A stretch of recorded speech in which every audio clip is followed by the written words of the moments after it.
A girl was shaking dust out of the window. A passing boy thought she was waving at him. The boy waved back at her. The girl felt a sudden rush of excitement. The girl waited by the window again for the boy to pass by. Then, she shyly waved a cloth to greet him. On the third day, it started to rain heavily. The boy arrived late. The girl had already gone to do something else. On the fourth day, they missed each other again. The girl thought their fate might end there. But on the fifth day, the doorbell rang. The boy was holding flowers. He introduced himself first. The girl felt shy. The boy invited her to watch a newly released movie after work. And so their love story began with a bouquet of flowers.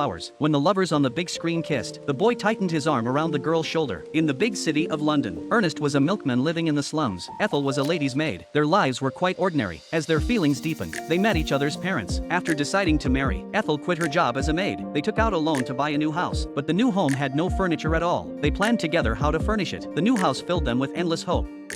The couple got married in the presence of their family and friends, but their new home had unsuitable fabric as curtains, and their bed was just a mattress on the floor. After the wedding, Ethel diligently managed everything at home, and Ernest always found ways to make life better. Gradually, they furnished their home piece by piece. Their life was simple but happy. 2 years after their marriage, 37-year-old Ethel cried because she hadn't gotten pregnant. Ernest surprised her with a dressing table, and Ethel surprised him too. She was pregnant. Ernest was overjoyed. He went out to deliver milk at dawn. When their child was born, he arrived back too late. It was already over. Ernest's main concern was Ethel's health. The doctor told him that Ethel, being of advanced maternal age, shouldn't have more children. For the sake of his beloved wife's health, Ernest decided they wouldn't have any more children. Their son grew up healthy. The days for their small family of 3 were poor but warm. With the progress of the Industrial Revolution, they bought a washing machine. Ernest loved reading newspapers and discussing national affairs, while Ethel was busy with housework. They admired the elegant afternoon teas displayed in shop windows, but quickly turned their attention back to their own simple life. What made Ethel cry bitterly? Her son starting school. She didn't want to cut off his beautiful curly hair.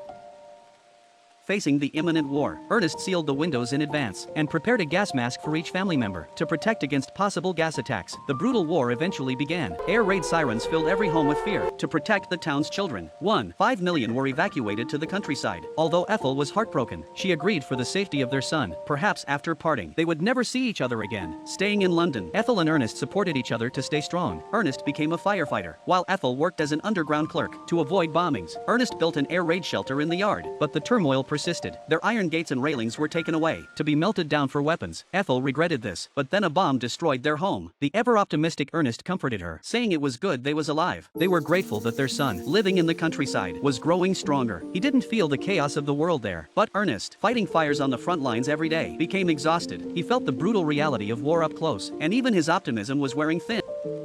They slept in each other's arms in an iron bed during the bombings. Faced with their shattered home, Ethel got used to it. She found beauty in the flowers growing amid the ruins. The war ended. The neighbors on the streets celebrated the victory together, but some couldn't feel joy. One neighbor's son had died on the battlefield. Life returned to normal. Ernest's milk cart was upgraded to an electric one. Their son planted a pear tree in the yard. Soon, he was about to attend grammar school. But one day, the police escorted him home for stealing. Ethel was heartbroken and cried on the sofa. But when the neighbors asked out of curiosity, Ethel said her son had been helping with an investigation, which was why the police brought him home. Her son saw the scene. He never did anything wrong again. Soon, he was about to go to college, but when Ernest returned home, he found his wife crying on the stairs. It turned out their son wanted to leave grammar school and transfer to art school. This kept the couple awake all night. They imagined art students with long hair, drinking too much, and painting nudes, but in the end, they respected their son's choice. After he went to college, he grew his hair long and dated stylish female classmates.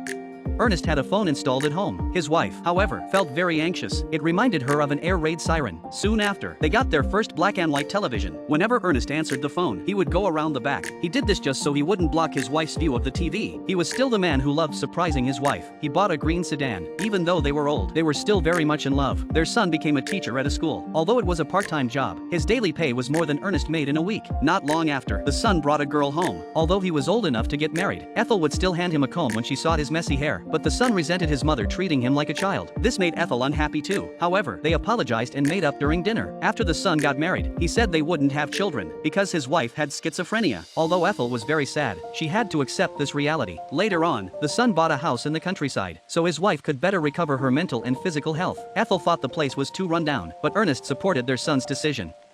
Ernest retired. Before they knew it, they had spent half a lifetime together. But Ethel's health was slowly deteriorating. Their son and his wife came back to visit her. Yet, when Ethel saw her son's long hair, she couldn't help but hand him a comb. Now, the son had learned to accept it. Ethel began needing a wheelchair to go outside. The tea shop they once wanted to visit had closed down. They never did get to go inside. Ethel developed dementia. She even forgot her husband, Ernest. But when she saw the bouquet of flowers by the bedside, the love and warmth in her heart were rekindled. Not long after, Ethel passed away. Ernest still had the habit of setting out 2 sets of dinnerware. But now, only a black cat kept him company. Ethel was no longer there to watch TV with him, and no one was left to say goodnight from the other side of the bed. Not long after, Ernest, too, passed away from illness, following his wife. Their lifelong companionship was captured in their young wedding photo. When the frame was taken down, the wall bore the eternal mark of time. Later, their son, who studied art, turned his parents' life, filled with love and longing, into an illustrated movie.